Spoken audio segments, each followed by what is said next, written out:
Donald Trump está com a pior aprovação do seu mandato. O que será que aconteceu? Além do vídeo de IA esculhambando a sua população que ele fez, o que mais será que ele fez? Quais serão as razões para tamanha e drástica queda? Vamos falar sobre isso com o Pedro Zambarda agora no Plantão do Meteoro. Bora lá!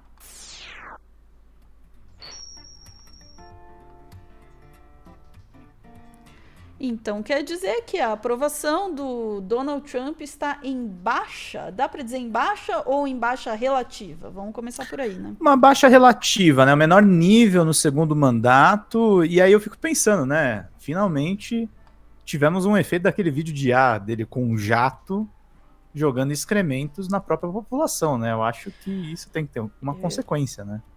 Eu ia fazer uma pergunta. Pedro, será que o gigante acordou? Fora Trump, né? Fora Trump. A gente começa uma dancinha do impeachment. Mas a boa dancinha, não o MBL. Vamos lá, gente. Pesquisa CNN. A aprovação de Trump atinge menor nível no segundo mandato. Levantamento mostra queda na aprovação do presidente e vantagem do Partido Democrata, embora menor do que em 2017 para as eleições de meio de mandato. Ou seja, pode ser que tenha uma virada aí. Há um ano das eleições legislativas dos Estados Unidos, uma nova pesquisa da CNN, realizada pela SSRS, indicou que a taxa de aprovação de Donald Trump está em 37%, Ana Lesnovski, o pior do seu segundo mandato. Lavagem cerebral não funcionou. Essa taxa é aproximadamente equivalente aos 36% de aprovação registrados no mesmo período do primeiro mandato do republicano em 2017. A taxa de desaprovação em 63% é numericamente mais alta dos dois mandatos, um ponto acima do pior nível registrado anteriormente, de 62%, quando ele deixou a presidência da República e tentaram dar um golpe em janeiro de 2021. A média da pesquisa das pesquisas da CNN, que coloca a aprovação de Trump alguns pontos acima, em 41% até domingo, mostra a tendência similar em janeiro. A aprovação do presidente caiu em todas as linhas partidárias e demográficas desde junho, nas pesquisas da CNN. A gente tem que ter esperança, Ana. Eu ainda estou mais pessimista quanto aos Estados Unidos, mas tem alguns sinais assim que pode ter uns respiros interessantes. Democratas têm vantagem preliminar. Olhando para as eleições legislativas de 26, os democratas parecem ter uma vantagem muito preliminar. 47% dos eleitores registrados dizem que votariam no candidato democrata em seu distrito se a eleição fosse hoje, enquanto 42% preferem um republicano. Mais eleitores descartam apoiar um republicano, 42%, do que descartam apoiar um democrata, 35%. Além disso, 41% afirmam que seu voto seria uma mensagem de oposição a Trump, quase o dobro dos 21% que dizem que seu voto seria uma vantagem de apoio ao presidente. Enquanto isso, eleitores independentes tendem a favorecer os democratas nas pesquisas gerais, 44% contra, 31% para os republicanos, com 19% indicando que não escolheriam nenhum dos dois no momento. Eleitores registrados que são democratas ou independentes com tendência democrata são mais propensos que eleitores alinhados aos republicanos a dizer que estão extremamente motivados para votar no próximo ano, 67% comparado a 46%. Então, os eleitores democratas estão mais motivados agora e os independentes tendem a favorecer os democratas. Aprovação interna do Partido Democrata. Os resultados da pesquisa CNN sugerem que os problemas internos do Partido Democrata podem não necessariamente se traduzir em deserções nas urnas. Lá o voto é facultativo, tá, gente? Não é obrigatório. As pessoas podem simplesmente não votar. Eleitores alinhados aos democratas continuam bem menos satisfeitos com seu próprio partido do que eleitores alinhados aos republicanos. 65% tem uma visão favorável do Partido Democrata nesse grupo, enquanto 80% tem uma visão favorável no Partido Republicano. Mas mesmo os eleitores democratas com visão negativa do partido estão quase universalmente apoiando o candidato democrata em seus distritos, 93%, e amplamente motivados a votar, 71% dizem estar extremamente motivados. No total, os democratas mantêm uma vantagem de 12 pontos percentuais entre os eleitores que dizem estar extremamente ou muito motivados para comparecer às urnas no próximo ano. Insatisfação com Trump e com os Estados Unidos, os americanos estão amplamente insatisfeitos com a situação do país. 68% dizem que as coisas vão mal. E com a economia, 72%. dizem que estão em má situação e 47% apontam que a economia e o custo de vida como as principais questões enfrentadas pelos Estados Unidos. Cerca de 61% dizem que as políticas de Trump pioraram as condições econômicas dos Estados Unidos. Aproximadamente 8 de 10 pessoas consideram a paralisação do governo federal uma crise ou um problema grave, 50%, 31% antes, e 61% desaprovam a forma como Trump está lidando com isso. Tá muito ruim todos os indicadores, Ana. Tá, assim, caos. Isso deve estar preocupando Trump até para questões internacionais, tá? Aquele negócio de ficar atacando a Venezuela tem que ver até onde realmente isso é verdade ou bravata, e isso também implica talvez uma ameaça ao Brasil. E tá acontecendo uma coisa, que é um fenômeno que a gente tem que ficar atentos, a matéria da BBC dá uma resumida, tem um socialista que pode se tornar o primeiro muçulmano prefeito de Nova York. E eu ainda não tô tão empolgado com isso, mas são sinais. São sinais de que vai haver uma reação democrata nos próximos meses. Se isso vai mudar o quadro, eu não sei se vai mudar o quadro, porque tem muito americano ainda que não entendeu a importância de não ter um presidente como Trump. Mas o que diz a BBC aqui nessa reportagem da Nada Taufik? Enquanto Zohran Mandami, que é esse rapaz aqui, candidato favoritíssimo, caminhar pelas ruas de Upper East Side, área rica de Nova York, em um evento de campanha para cumprimentar eleitores, ele mal conseguia dar alguns passos sem ser parado por apoiadores de sua campanha à prefeitura da maior cidade dos Estados Unidos. Duas jovens sorridentes com expressão de deslumbramento disseram que seguiam ele no Instagram. O candidato democrata millennial, de 34 anos, putz, ele é mais novo que eu, agradeceu antes de posar para uma selfie com outro jovem que já havia preparado o celular. Multidões de repórteres cercavam Mandami e registravam cada um dos seus movimentos, como quando ele correu para o meio da rua para apertar a mão de um taxista que gritava: "Estamos com você, cara!". Com uma vantagem confortável nas pesquisas, o político está prestes a fazer história nas eleições de terça, podendo se tornar o prefeito mais jovem em mais de um século e o primeiro muçulmano e sul-asiático a liderar Nova York. Até poucos meses atrás, ele era uma figura relativamente desconhecida.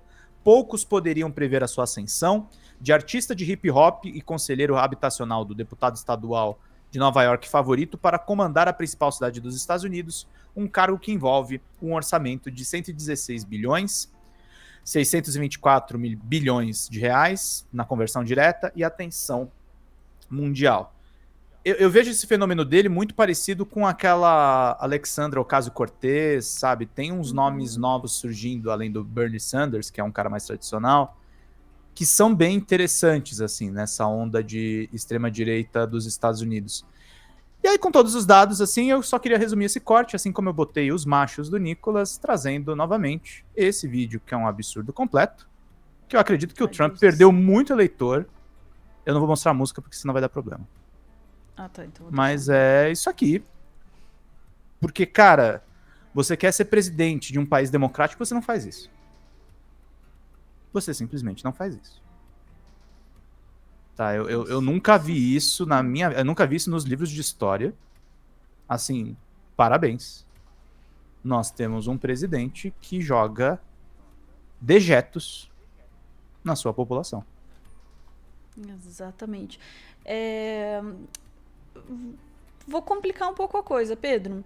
Eu não tenho certeza se este vídeo é causa ou é consequência. Talvez possa ser as duas coisas ao mesmo tempo. Da perda de popularidade. Né? A situação do Trump está cada vez pior. Ele adotou como estratégia neste segundo mandato ficar provocando todo o resto do mundo e essa coisa de taxas e tudo mais, que só dá ruim internamente para ele. Ele não consegue vencer, ele não apenas não consegue vencer as disputas com os outros países que ele mesmo provoca, como os excessos nas taxações prejudicam a economia americana. Com isso, ele vai perdendo popularidade e aí vem o esperneio, né? Ou como diria aí a música, aí vem o desespero. Sim. Né? E é isso. E essas ações cada vez mais translocadas, né? Vídeo de postagem, enfim, cada vez mais alucinado, assim, pode ser também uma tentativa de lidar com isso, né? Ou pode ser só consequência de um declínio acentuado das suas capacidades cognitivas, que já não eram muito altas para início de conversa, né? Todo mundo tem falado muito sobre o declínio, assim, muito evidente, né, nas capacidades cognitivas do Trump ultimamente. Então, isso tudo forma um quadro aí, né, em que a popularidade dele vai diminuindo, a capacidade dele de manter coesa a sua base também vai ruindo, porque a coisa vai, né, a realidade vai se impondo, assim, né, assim como aqui as coisas também aconteceram, né, e também acontecem, né. Como, por exemplo, quando a família Bolsonaro tentou se associar ao Trump para fazer taxações no Brasil, muito da sua base mesmo não conseguiu engolir isso, né? Porque tem uma consequência econômica direta para eles e chega uma hora que as mãozinhas soltam, né? Talvez seja isso que está acontecendo nos Estados Unidos. Agora, sobre a ascensão de outros nomes aí, eu não vou chamar de uma esquerda porque não tem uma esquerda nos Estados Unidos. Sim. Mas outros nomes aí, né, dos democratas nos Estados Unidos, você viu o escarcéu que está rolando com a possibilidade da eleição do... Eu esqueci o nome do candidato. Zohran Mamdani. Zohran Mamdani, esqueci o Mamdani. Tem as mesmas coisas assim que a gente viu acontecer aqui. Não, se esse cara for eleito, eu vou embora de Nova York e tal. Chegou a virar piada, né? Assim, também das pessoas fazendo esse escândalo. E claro, já tem uma série de ataques super baixos a ele, associando, né, o fato dele ser muçulmano com terrorismo, enfim, com todo tipo de preconceito possível e imaginável. E mesmo assim, há um grande favoritismo ali para o lado dele. É claro que a gente tem que considerar que Nova York, dentro dos Estados Unidos, é uma cidade que tem um perfil um pouco mais para frente, né? Uma mistura de culturas muito maior, assim, é um perfil da cidade mesmo, né? Então não é de se surpreender, né, que um candidato como esse esteja indo bem lá. Embora, né, de novo, os Estados Unidos como um todo tem essa tendência conservadora muito grande e tenham eleito Donald Trump, né? Eu queria só problematizar isso no final, não quero transformar nem numa discussão, nem nada demais. E sei que são pessoas absolutamente diferentes. O Mamdani, ele já tem uma coisa de cara que ele se declara socialista. Isso é uma onda que tem que ser muito valorizada. Mas eu quero lembrar duas coisas, tá? Um nome que não veio de Nova York, mas estava incensando muitos progressistas. Lá nos anos de 2006, 2007, chama-se Barack Obama. E ele, na presidência, ele provocou 2, 3 novas guerras. Então. É muito complicado. É isso que eu quero dizer com, né? Não dá pra dizer que... E aí o segundo nome que eu vou falar. O próprio Bernie Sanders, que é um cara com ideias maravilhosas, mas para tirar um apoio dele à Palestina, meu amigo lobby sionista naquele senhorzinho foi muito ferrado. Eu não estou dizendo que o Mamdani vai ser mau prefeito, gente. Eu estou dizendo que o sistema americano como o sistema brasileiro, inclusive, é um problemaço. Desejo sorte, assim, tomara que ele faça mesmo uma prefeitura revolucionária em Nova York. Eu prefiro manter as minhas expectativas baixas. Né? Eu encaro, assim, como uma prova de que, claro, tudo não é homogêneo, entende? Nem mesmo, né, as questões aí dos Estados Unidos, né? Sempre vai ter um outro exemplo em contrário ali. Eu acho que talvez possa ser um caso desse. Mas realmente confiar muito aí nos democratas e confiar muito nos americanos não dá não, que aí de repente vem aí um democrata né, promovendo guerras e tudo mais. Enfim, né? Como diz Luiz aqui, né? Ficou triste agora. Nenhum americano é progressista. Esse é o ponto. Meus cortes são todos tristes, Luiz. É a Ana que vai levantar a moral da tropa, porque o Pedro saímos todo mundo deprimido desse corte aí, tal, todo mundo, os Estados Unidos, Nova York vai eleger um cara um pouco menos ruim, mas é isso aí. Ficamos por aqui desanimados, deprimidos e torcendo pelo fim do mundo. Vem meteoro. É isso aí.